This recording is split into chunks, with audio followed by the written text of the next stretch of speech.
Here's what I find so, and I mean so funny about this. What all these SEC fans, what have they been saying every single time Colorado and Deion Sanders lands a kid from the SEC? Oh yeah, well he was a second stringer, he was a third stringer, he didn't play. Well now Auburn and Hugh Freeze is going after a Colorado kid in the transfer portal. So what are they going to say now?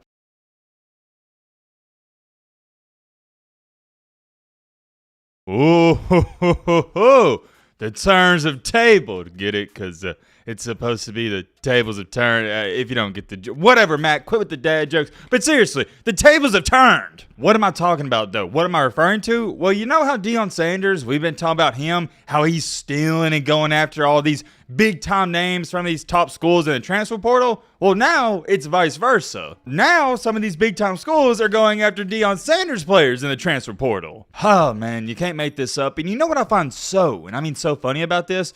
What has everybody said about Deion Sanders in Colorado? Every single time Deion Sanders lands somebody out of the transfer portal, what do all these fans say? Oh, yeah, well, that kid, he didn't even play at Alabama. That kid, he didn't even play at Georgia, Oklahoma, Texas, etc. That's what they say. Every single time that Coach Prime has gotten a player from a Power 5 school, they say, oh, yeah, he was a backup. Well, now, in this case and scenario, you got a Power 5 school, a big-time Power 5 school, Auburn and Hugh Freeze, going after one of Deion Sanders' players. The reason I find this so intriguing is because I just want to see if those same fans are going to keep that same energy. Because are you going to say the same thing? Are you going to say, oh, well, that kid, he was a backup at Colorado. He didn't play anyways. We'll see what happens with that. I'm extremely curious to see what you guys got to say. But also in tonight's late night video, and also, yeah, I know it is a late night upload, but come on now, it's Saturday night. You shouldn't have too much other crap going on. We're going to talk about, what do you know, a Auburn wide receiver that is thinking about going to Colorado. So at this point in time, it kind of feels like Auburn and Colorado, they're just going to swap wide receivers. And also in tonight's video, we're going to check out some of the comments on the previous video. It's safe to say it's going to be a jam-packed one. As always, if you're new to the channel or simply you've been watching and you're not subscribed, consider subscribing. We'd love to have you here. All right, Matt, blah, blah, blah, subscribe, blah, blah, without further ado, let's get into it. Okay, first things first. I want to address this because it is controversial to say the least. Yesterday, in last night's video, what did we talk about? The dark side of the transfer portal. What is that quote-unquote dark side I'm referring to? Well, I'm talking about when you get a guy, a kid, Robbie Ashford, who's been grinding. He decides to stick it out, not enter the portal. And what does Auburn do? They still bring in a new quarterback to replace him. That's the downside to it, and that is the dark side, because a kid that does stay, he doesn't get rewarded. But on that video, I saw a ton of you guys saying, well, Matt, you didn't keep that same energy talking about the Alabama quarterback situation because they did the same thing. The weakest link said, Alabama literally just did the exact same thing and nobody had a problem with it. If you can get a guy in the portal that will elevate your quarterback room, it's a no-brainer to sign him, and I agree. Two more comments right here. Didn't Bama just do the exact same thing? Austin said, if Bama had a quarterback like Ashford, you would be begging for them to bring in a new quarterback, but when Auburn does it, we're the bad guys. Yes, those are fair points, but me talking about what happened to Robbie Ashford, that is just a different perspective I have about the situation. Me saying what I said in last night's video about the transfer portal, this being the dark side for the players that stay, the same applies to Ty Simpson and Jalen Milroe. I just happened to bring it up with the Robbie Ashford situation because I was like, dang man, that's gotta suck. But I do want to make this clear. I feel the exact same way for Jalen Milroe and Ty Simpson. It's relatively simple. The positives for Alabama and Auburn in this situation is, hey, you're bringing in a new kid. He can light a fire in the quarterback room, and maybe, just maybe, he could start and turn your program around. Well, turn Auburn's program around, and for Alabama, maybe he can lead you to a championship. That's the positives. Iron sharpens iron, and it's good to get another quarterback in your room. However, the dark side, bad side, negative side to it, whatever you want to call it, is, yeah, the kids that stuck it out. In this case and scenario, Robbie Ashford, Ty Simpson, Jalen Milroe, they don't get rewarded. This all goes hand in hand. I don't just feel this way about the Auburn quarterback situation. So to answer all those comments, yes, I do feel bad for the Alabama quarterbacks as well. It really is the definition of a double-edged sword because, yes, it's awesome. You're bringing in a new quarterback. He's going to help the team.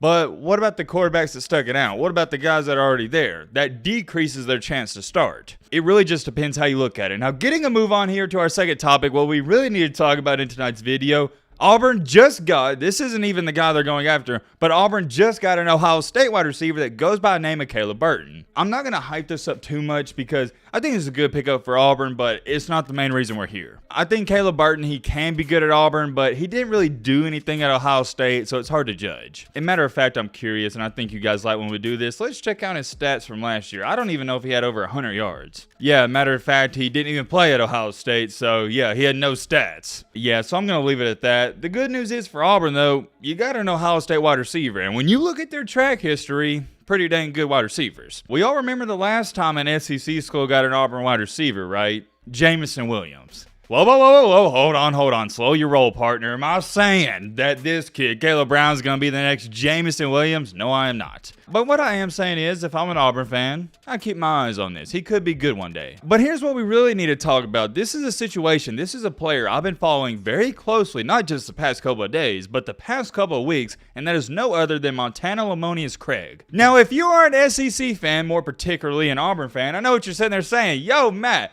what is a Montana Lemonious-Craig? What is that? And it's a person, and it's a really good person and a really good player. It is a mouthful, but, and I have a big but, learn the name, Montana Lemonious-Craig. This kid can play, and I don't mean he could play, I mean he can play right now. The last time he stepped onto a football field was in Colorado's spring game when he had 154 yards receiving. And oh yeah, I can't forget to mention, he had a couple of touchdowns you can throw in there as well. But Matt, Colorado's defense is trash. Look, man, you're not telling me anything I don't know. Their defense is trash, but I'm not going to knock a kid for getting 150 yards. This guy's almost like a seasoned vet. He played at Colorado for 30 years, and if you know anything about him, you know he can play ball. But the thing I like about him the most is, with Auburn being could we call him a relatively young team? I think we can. Lemonious-Craig, he's already played 3 years at the college level. He's almost like bringing in a vet. This is a guy you don't got to put into the weight room. You don't got to coach him, none of that. You can plug him in tomorrow and he can go. Now, here is my biggest question. Can he go against these SEC defenses?